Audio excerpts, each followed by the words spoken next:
As I enjoy the lovely traffic going through Moreno Valley and see interesting folks like this on the side of the road, kind of love it.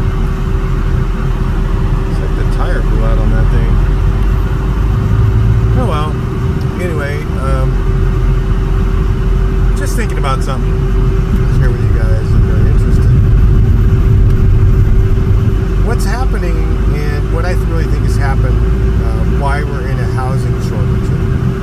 If you guys can recall back before the pandemic, it was like in 2018, 2019, we really didn't have this housing shortage we have now. We just, it wasn't like this huge amount of, I don't know what they call it, or not enough inventory. Okay, so there was a lot of, there was more inventory for sale, and it was moving at a fairly cruising rate or whatever, and it wasn't like we had like too many houses or too few houses. It was just kind of moving along, right? And then all of a sudden the pandemic happened, and during the pandemic interest rates went down to like near zero, so we got down to like 2% or something like that. And so tons of people refinance their homes. And so when you refinance your home, a lot of them got cash out because the rate was so low that they could get cash out, have a lower payment, and have like say $100,000 in cash. And so what they did, a lot of people did, and this is all my opinion, by the way, and just based on research that I've done, and maybe I'm wrong, maybe I'm right, but what happened is a lot of people that I'm aware of bought a second home and were doing Airbnb. And what happened is all of those homes are vacant. So now you create a housing shortage because you have so many Airbnbs out there. They're just starting to figure this out now. So many Airbnbs that are empty homes that a person comes and occasionally rents that are making as much as just having a person in there full time. So they got a low payment because they had a low interest rate on it when they bought it. So there's these haves, I'm going to call them the haves, and there's the have-nots that weren't able to get into a home. So I don't know. Tell me your opinion, guys. What do you think? Do you think that this is what's going on? Do you think that that they should keep allowing these Airbnbs? I don't know. I really don't have an answer, but it is quite interesting to see. It was probably not such a great decision to have such low interest rates for so long. It could create stimulus. Maybe we should have brought the economy back a little sooner. I don't know. Maybe there wasn't good decisions made during that time. What do you think? I'd love to hear your opinion on it. Really don't have any answers for it all. But I really think that's why we're in a housing shortage right now.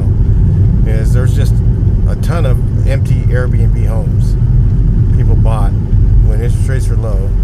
And they're not going to be selling those anytime soon because, we're going to have a low interest rate for 30 years. So, yeah, they've got low interest rates and interesting. You've got a low fixed rate on that property. It's bringing enough in to pay for itself. I mean, would you sell it? No reason to, see.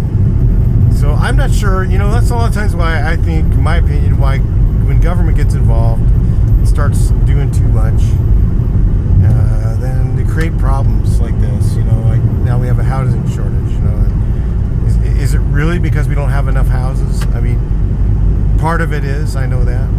I know in California we have a lot of things that deter builders. I know several builders who have left the state because of regulation, because of theft, because of building codes becoming more and more expensive to build a home because of things like Title 24, where now you have to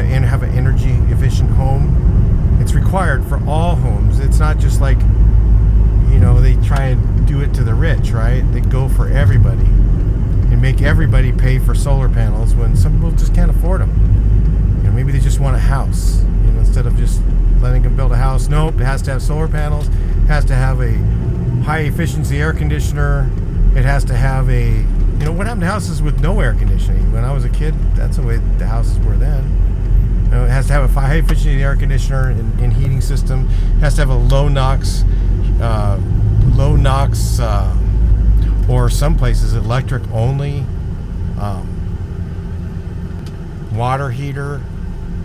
You know, there's so many regulations. More insulation in the attic, a different type of roof system where it's more efficient.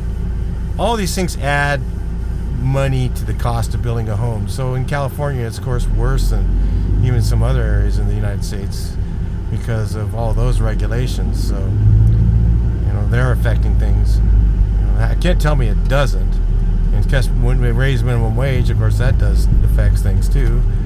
When you raise minimum wage, I mean, I could tell you right now, in the painting business, it went, you know, as soon as minimum wage went up, even though the paint stores didn't pay people minimum wage, within 2 weeks or a month after the minimum wage went up, the paint prices, they give you a price increase of, like, say, 5%.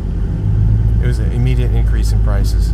So, yeah, I mean, that had nothing to do with minimum wage, I'm sure. Absolutely nothing.